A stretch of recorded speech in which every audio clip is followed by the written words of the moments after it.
Khamzat Chimaev versus Robert Whittaker is an absolute mismatch. What's up, guys? IBG the Waffler, IBG the GOAT, preferably IBG. And today, we're talking about Whittaker versus Chimaev. It's going down this weekend, this Saturday, baby. And it's going to be a very early card, but I'm here to talk about the real main event, if may you say. That's what people are saying. You know, this is like the real main event, not that Portia versus Holloway, but I still, I like both. Why not? You know what I'm saying? I don't really care which one is the main event. That's my opinion. So, first, we're going to look at the records, you know what I'm saying? I'm going to show you why this is a huge mismatch and why this fight won't be close. And then, when this video is done, you're going to agree with me. So, first, we're going to start off with Whittaker's record and resume and his stats. I don't really take into account the career statistics because fighters do change. But, like, you know what I'm saying? I never really found the sense in this. So, we're going to start off with the real stats. Whittaker is 6 foot, 185 pounds, but we know Whittaker's a big boy. He blows up outside of camp. 73-inch reach, orthodox. And then we're going to look at his resume, which is right here, baby. His last win, which was a stoppage, by the way, was against Ikram Aliskerov. And his last win before that was Paulo Costa. So he's had on 2 wins in a row. And then before that he lost to DDP, which is not really a bad thing because DDP has shown to be a very tough fighter to really break. And there's no wonder Whittaker got stopped by a DDP. And then he beat Marvin Vettori, before losing to DDP. And then he lost to Israel Adesanya. And then he beat Kevin Gastelum, Jared Cannonier, Darren Till, lost to Israel Adesanya. So, and Yoel Romero, the 2 fights. So, I'm not going to lie. Whittaker has fought murderer's row in his whole career. Like, it's honestly insane. Whittaker's resume, he's fought all types of styles. He's fought the best of the best. He's won against most of them. You know what I'm saying? His only losses are against, like, where his weight is right. You know what I'm saying? Because I know he also has losses at welterweight. But that's when he was, like, killing himself to get down to that weight. But at middleweight, he's only lost to the best, right? Adesanya, you know what I'm saying? DDP. These are champion level fighters, man. And there's no shame to losing to them, right?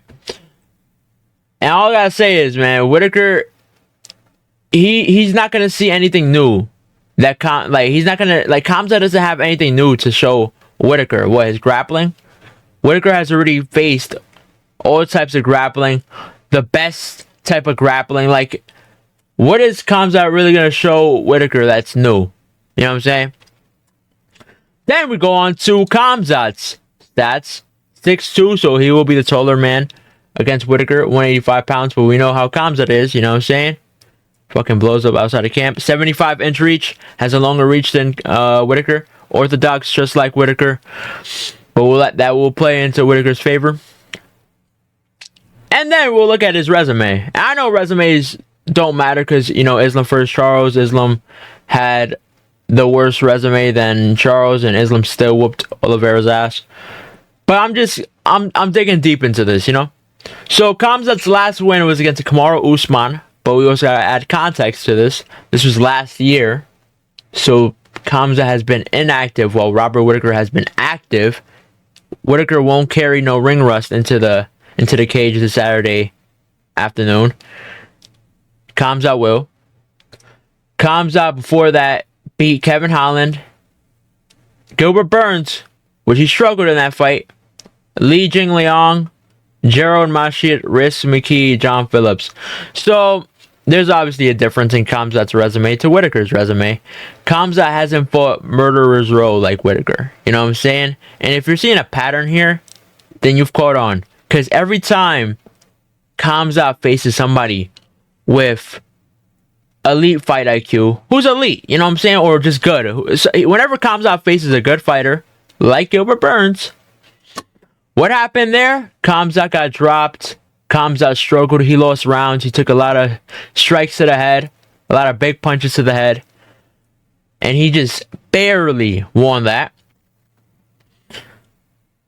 And then, when he fought a striker with no grappling, Khamzat got the sub, round 1. And like I said, when Khamzat went up against another guy who's elite, who's good, and also has good grappling, what happens? Khamzat takes them to a decision and barely makes it out of there alive. So, if you don't see the pattern here, then I can't, I don't know how to make it any more clear, but whenever Khamzat goes up against a good fighter, elite fighter, with some type of grappling, with some type of good grappling, Khamzat will struggle. And we know Robert Whittaker. We've seen the two Yoel Romero fights. We've seen all of Whittaker's fights. The dude has exceptional takedown defense. And you can't just be like, oh, DDP took Whittaker down.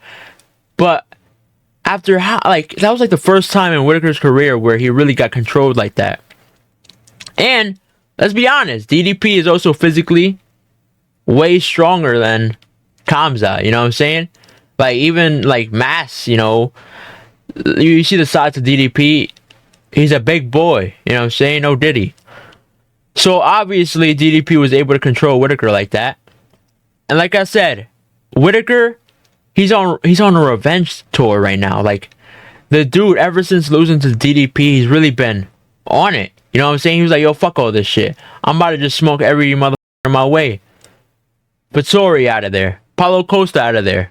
Ikram Alaskarov out of there. And I had Ikram beating Whittaker, but we seen how that went. I think Khamzat is just in the way right now. I know a lot of people are hyping up Khamzat for his exceptional grappling. That only lasts one round, but like I said, it only lasts one round. Yes, he can have a few good moments in the second round as well, but Khamzat's best round is going to be the first round. And if you guys don't know, this is a 5-rounder. So, as the fight goes on, Whittaker is going to excel, like we've seen multiple times, while Khamzat is going to gas out and fatigue and get worse, like we've seen in the Gilbert Burns fight, the Kamaru Usman fight. Like I said, it's going to end bad for Khamzat, man, and that's why I believe this is a mismatch. I feel like this is the most obvious outcome. Khamzat will waste a lot of energy. Whether he gets the takedown or not, he's going to waste a lot of energy looking for the sub. And if he doesn't get the takedown, he's going to use a lot of energy just trying to get the takedown on Robert Whittaker. And then it's going to go into round 2. And then Khamzat's going to start feeling that huffy and puffing, you know what I'm saying? Oh shit, it's getting real. It's getting real in here. And Whittaker is still going to be there, right in his face. 1-2 head kick. Jab. Straight right. Like I said, Whittaker is going to piece up Khamzat. Let's be honest. Like, Khamzat's cardio hasn't improved ever since he joined the UFC. Khamzat's striking hasn't improved ever since the UFC. I don't know if you guys seen that new video of Khamzat, like, throwing, like, a combo, like an 8-punch combo, and the dude already looked gassed out. That's a bad sign. And let's be honest, the immune system is not helping Khamzat either, you know what I'm saying? The dude's immune system is fucked. So, that will play a part as well in this fight. Like I said, Whittaker is going to be there. Whittaker is going to be there for all 5 rounds. He could probably do 10 rounds if he wants, you know what I'm saying? Whittaker has dealt with 5-rounders his whole career. Khamzat hasn't. He struggled in 3-rounders. And looking like he fucking went through World War II. You know what I'm saying? Like, this is going to be bad. And let's be honest. Khamzat, his head movement, it's non-existent. You know what I'm saying? Like, it's horrendous. If I'm being honest, you know what I'm saying? How do I see this playing out? I see Khamzat not even getting the takedown or controlling Whittaker. I see Khamzat just wasting so much energy in the first round, just trying to get Whittaker down by any means possible. And then he's probably have a little bit of control, like a good 30-second of control. And then he goes into round 2. And then that's when Khamzat really starts getting pieced the fuck up. He won't get stopped at then. I think he probably get dropped once. But then he'll recover. And then Whittaker just wins the rest of the round. And third round is when Whittaker really turns it up and knocks Khamzat the fuck out with a 1-2 head kick. Probably with the uppercut. The same thing that finished Ikram Alaskarov. And I think that's the end of Khamzat, man. I think that's when Khamzat really retires, man. Because he already looks like he's not committed right now. So I can't even imagine after a loss how Khamzat's going to be. But those are my really, how I really see it playing out, the outcome and everything between Khamzat and Bobby Knuckles. So, if you enjoyed this video, like, subscribe. My social media is down below in the description. And until next time.